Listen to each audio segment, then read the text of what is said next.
Kamu adalah bintang utaraku. Bab 409. Epa tahu bahwa waktunya sudah hampir habis. Jadi, dia berusaha mengungkapkan isi hatinya kepada Darwin sedetail dan sebisa mungkin. Jikalaupun dia mati, menghilang dari atas dunia ini, dia juga ingin Darwin tetap mengingatnya. Pastinya tidak boleh membiarkan Darwin melewati semua ini dengan mudahnya. Betul, dia adalah seorang yang sangat egois. Dia saja sudah sekarat, tapi masih ingin melekat dengan Darwin. Dia dilukai semua orang hingga jadi begini. Darwin, kamu tahu kenapa aku ingin dipanggil Polaris? Tanya Epa sambil makin tersenyum. Karena nama Darwin mengandung nama ini, nama Polaris. Itu mengapa dia memilih nama ini. Polaris adalah nama bintang utara. Karena itu adalah bintang utara, dia ingin Darwin menuntunnya ke jalan yang ada di depannya. Darwin, kamu adalah bintang utaraku. Kamu adalah arah hidupku. Kamu pasti tidak tahu ini. Lalu Epa mulai tertawa lagi, dan air mata mengalir tanpa suara dari matanya. Darwin tidak tahu, dia sudah memberitahunya, nanti dia pasti tahu. Dia sudah mau pergi, meninggalkan dunia ini, dan pergi ke dunia lain. Di dunia lain, ada orang tua aslinya, sudah berpisah 20-an tahun dengan mereka.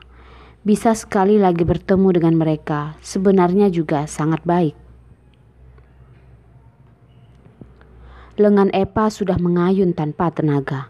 Dia memejamkan matanya pelan-pelan, dan bibirnya pelan-pelan terangkat naik, memperlihatkan senyuman yang manis. Sebelum menghembuskan napas terakhirnya, orang terakhir yang dijumpainya adalah Darwin. Bisa mendengar suara yang amat khawatir. Bagaimana menjelaskan perasaan ini? Sangat bahagia, tapi juga sangat menyedihkan. Bahagia karena di saat-saat terakhir orang yang dijumpainya adalah Darwin, berasa sangat sempurna. Menyedihkan karena ini benar-benar adalah saat-saat terakhir dapat melihat Darwin, dan dia tidak akan pernah dapat melihatnya lagi. Kalau benar masih ada kehidupan selanjutnya, Epa berharap masih bisa menjumpai Darwin. Berharap dia masih bisa mengejar Darwin tanpa ragu-ragu.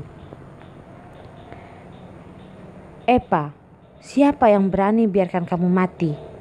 Tanpa seizinku, kalau ada yang berani-berani apa-apakan kamu, aku pasti akan menghancurkan hidupnya. Darwin memeluk erat Epa, berteriak dengan histeris.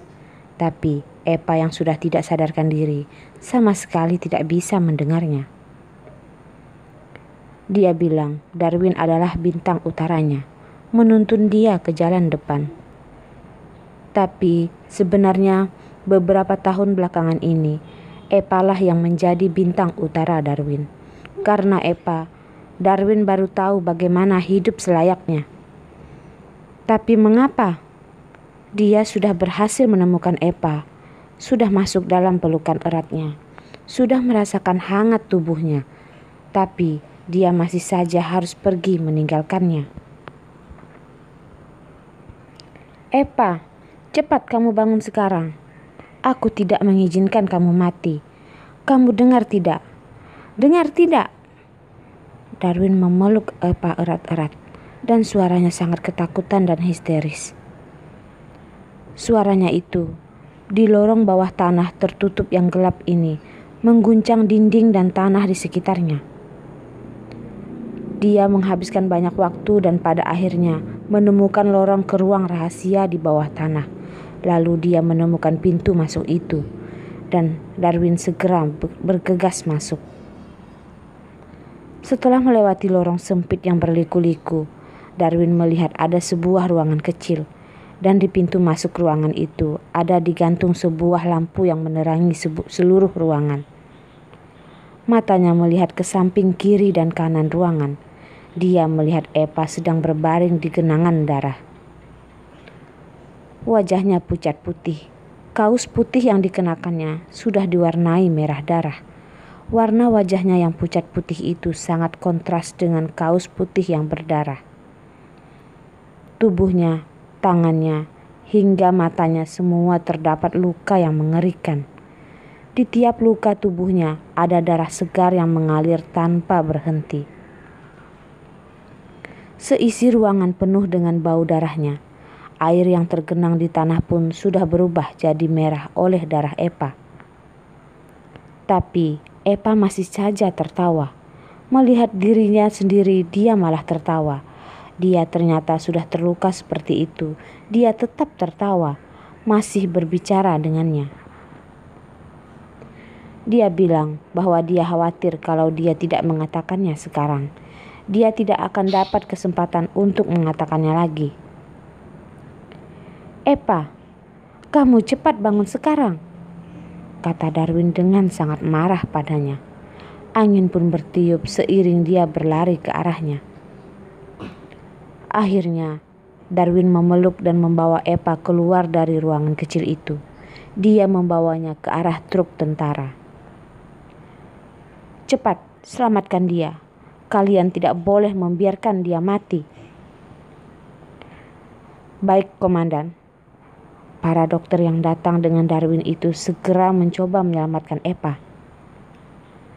Tubuhnya dipenuhi dengan luka tusuk yang kecil maupun besar. Tiap luka sangatlah dalam, sampai dapat terlihat tulangnya.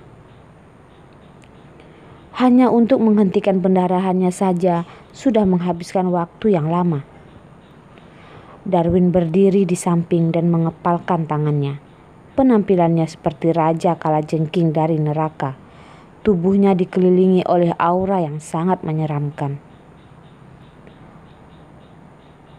Topan dan badai besar telah tiba, tapi yang lebih menyeramkan dari itu adalah Darwin di saat ini. Meskipun biasanya Darwin tidak pernah memberikan Eva tatapan yang baik, hingga telepon dari Eva pun biasanya dia tidak mengangkatnya. Tapi orang di sekelilingnya tahu bahwa Eva adalah musuh bebuyutannya Darwin. Dia adalah takdir dari Darwin. Kalau misal terjadi bencana pada Eva, mereka takut kapten utama mereka akan mengeksekusi perintah yang biasa Eva lancarkan, yaitu hancurkan markas mereka. Eva berhasil diselamatkan, tapi di wajah semua orang yang peduli padanya tidak tampak ada sedikit pun wajah bahagia. Carson menggunakan finansialnya untuk membawa dokter yang lebih baik datang ke sana. Tapi karena Eva terluka parah, waktu sudah lewat dengan lama. Dia masih tidak ada tanda-tanda akan sadar. Di seluruh tubuh Eva terdapat 12 luka tusuk. Dia kehabisan terlalu banyak darah. Dokter mengatakan bahwa itu merupakan sebuah keajaiban tidak mati di tempat. Keajaiban? Darwin duduk di sebelah ranjang sakit Eva, memandangi wajahnya yang pucat dan hatinya sangat berapi-api. Eva adalah orang yang kuat, temperamental dan keras kepala.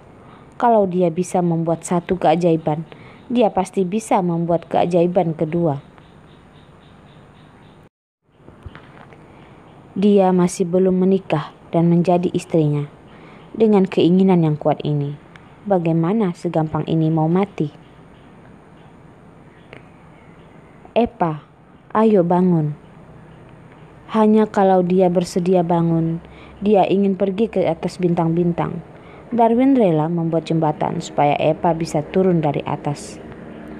Hanya kalau Eva mau bangun, hidup dengan baik, kalau nanti dia mau mengebom area militer kota Pasir Bumi milik Darwin, Darwin rela membuatkan bom untuknya. Tapi Eva yang masih lelap dan belum sadar ini tidak bisa mendengar suaranya. Biasanya Darwin hanya memperlakukan dia seperti gadis kecil. Pada saat ini matanya tertutup rapat, tanda kehidupan pun tidak ada. seolah-olah dia sudah mati, tidak lagi memperdulikan dunia ini. Darwin mengulurkan tangan dan meraih tangannya, memegang erat-erat di kepalan tangannya yang hangat. Dengan erat-erat sekali lagi, seperti tangan mereka akan menjadi satu. "Kakek," tiba-tiba Darwin mendengar suara dari Rila kecil. Dia melihat Rila kecil sedang berjalan ke arahnya, perlahan-lahan mendatanginya.